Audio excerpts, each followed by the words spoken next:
Oke, pernah kepikiran nggak, apa sih yang ada di balik sebutir benih cabai?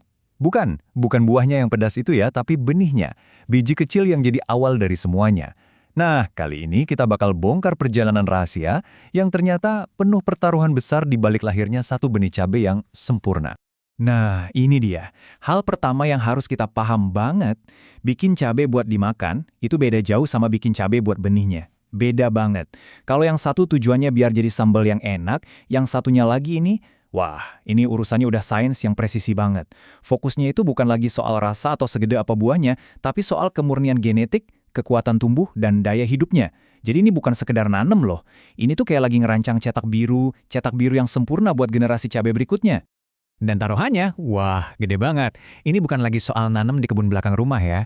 Di negara kayak Indonesia, cabai itu komoditas strategis. Kualitas satu biji kecil ini aja bisa ngaruh ke ketahanan pangan nasional. Bahkan bisa nentuin angka inflasi loh. Jadi intinya, ini bukan sekadar benih, ini tuh aset ekonomi. Oke, sekarang kita masuk ke tahap pertama, menyiapkan panggung yang sempurna, fondasinya.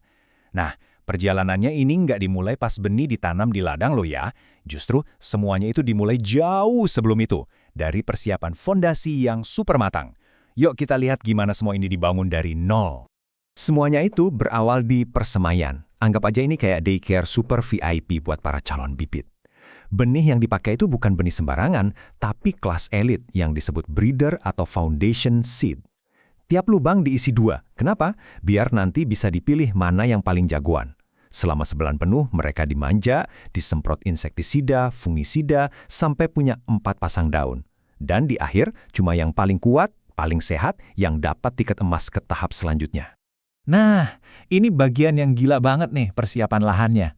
Ini bukan cuma sekedar nyangkul terus tanam ya. Ada 7 langkah yang, wah, luar biasa detail. Pertama, sanitasi total. Maksudnya, semua sisa tanaman lama, gulma, dibersihin sampai kinclong buat mutus rantai hama. Terus, bedengannya dibuat presisi banget, bahkan sampai ditutup mulsa plastik perak hitam itu buat jaga kelembaban dan ngusir hama. Gila kan? Setiap langkahnya itu dirancang buat bikin lingkungan yang, ya bisa dibilang steril dan sempurna buat para bibit elit tadi. Momen pindahannya ini kayak operasi bedah yang super hati-hati. Dan waktunya pun penting banget. Kenapa harus sore? Simple, biar si bibit nggak kaget sama panas matahari. Biar nggak stres, nggak layu. Tujuannya cuma satu, mastiin dia punya kesempatan hidup terbaik di rumah barunya. Kelihatan kan, sekecil apapun detailnya itu dipikirin. Oke, bibitnya udah pindah ke rumah baru. Terus apa? Nah, disinilah babak baru dimulai, yaitu misi menjaga kode genetik. Sekarang, fokus utamanya adalah melindungi DNA murni si cabai dari segala macam ancaman yang bisa merusak kemurniannya. Pernah dengar istilah rogging? Kedengarannya teknis banget ya. Tapi intinya, ini tuh kayak quality control genetik yang super ketat. Bayangin, para ahli bakal patroli, meriksa setiap tanaman satu-satu. Kalau ada satu aja tanaman yang kelihatan beda, sedikit aja beda dari ciri khas varietas aslinya, langsung, tanpa ampun, tanaman itu diidentifikasi dan dicabut. Tujuannya cuma satu, kemurnian genetik 100%, nggak ada kompromi.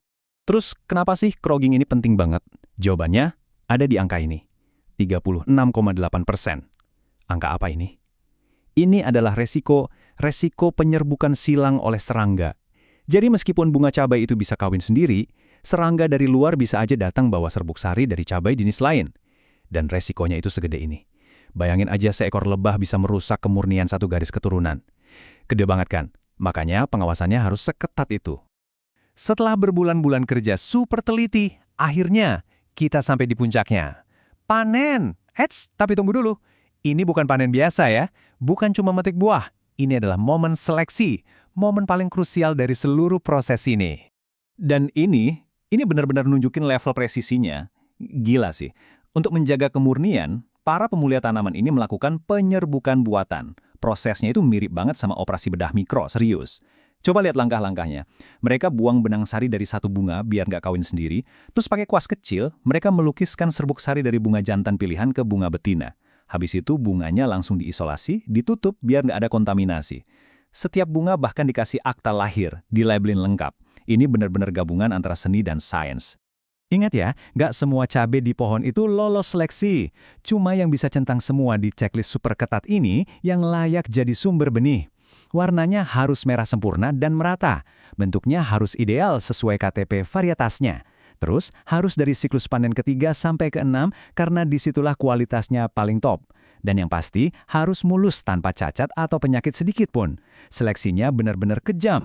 Panen udah, buah terbaik udah dipilih. Selesai? Oh, belum. Sama sekali belum. Sekarang kita masuk ke ujian terakhir yang paling penting, mengamankan generasi berikutnya. Menjaga kehidupan dan potensi si benih buat masa depan. Proses melahirkan benih dari buahnya ini juga penuh kehati-hatian. Buahnya diiris memanjang, tapi pisaunya nggak boleh kena bijinya. Terus bijinya dikeluarin, dan fokusnya itu ke biji dari bagian tengah buah. Katanya sih di situ yang paling jagoan. Habis itu, dipilah-pilah lagi mana biji yang isi, mana yang kopong. Terakhir, dicuci bersih sampai nggak ada sisa daging buah sedikit pun. Kenapa harus bersih banget? Simple. Karena benih yang bersih itu benih yang sehat. Sisa daging buah sekecil apapun itu kayak ngasih undangan terbuka buat jamur dan hama pas disimpan nanti. Dan kalau itu terjadi, ya udah, kerja keras berbulan-bulan bisa hancur gitu aja. Jadi kebersihan itu soal hidup dan matinya si benih. Tahap berikutnya pengeringan. Dan lagi-lagi, ini bukan cuma dijemur di bawah matahari ya. Ada target ilmiahnya. Kadar air benih harus ditekan sampai di bawah 10%. Kenapa angka ini? Karena angka ajaib inilah yang bikin si benih masuk ke mode tidur panjang atau dormansi. Kondisi ini yang bikin dia bisa awet disimpan bertahun-tahun tanpa kehilangan kekuatannya. Dan akhirnya, penyimpanan. Seperti yang bisa kita lihat, bedanya tuh kayak langit dan bumi antara penyimpanan biasa sama penyimpanan terkendali. Yang satu ya dibiarin aja ikutin cuaca, yang pastinya bakal ngerusak benih. Tapi standar emasnya itu yang terkendali, di mana suhu dan kelembapannya diatur super presisi. Inilah caranya mereka menjaga harta karun genetik ini biar aman selama bertahun-tahun. Kalau ada satu kalimat yang bisa nyimpulin semua perjalanan ini, ya ini dia, filosofi produksi benih itu memprioritaskan kualitas bukan kuantitas. Intinya, yang penting bukan dapat benih banyak-banyakan, tapi dapat benih yang kualitasnya nomor satu. Setiap langkah yang udah kita lihat tadi, dari A sampai Z, itu semua bukti dari prinsip ini. Jadi, nanti kalau Anda lihat benih atau pas lagi makan sambal deh, coba inget-inget perjalanan gila di baliknya. Dan ini jadi bikin kita mikir ya, kira-kira perjalanan rahasia apa lagi sih yang ada di balik makanan yang kita makan tiap hari?